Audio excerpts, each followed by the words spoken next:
هنرد على سؤال من المتابعين بيقول أنا شاب عمري 24 سنة وبروح الجيم بقالي فترة بستعمل مكملات غذائية، وسؤاله هنا هل منها ضرر على الكلى ولا لا؟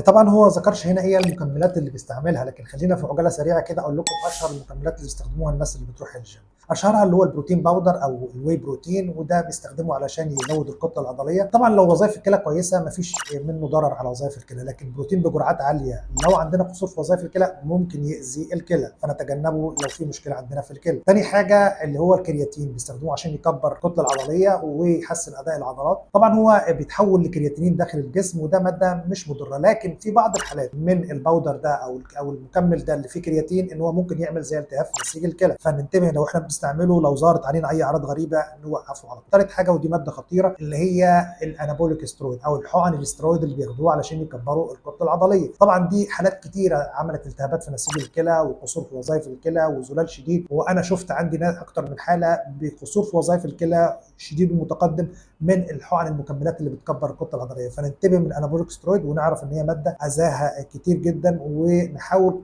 قدر الامكان ان احنا نتجنب الماده دي. رابع حاجه ان الناس دي بتاخد فيتامينات زي الفيتامين A ودي واي بجرعات عاليه. طبعا الجرعات العاليه ممكن تعمل لها زي تسمم في الفيتامين ده، تسمم من الفيتامينات دي، وعند بعض الناس يعمل زي حصوات في الكلى ويكون لها تاثير سلبي. فما ناخدش الفيتامينات بجرعات عاليه لان ممكن تاذي الجسم.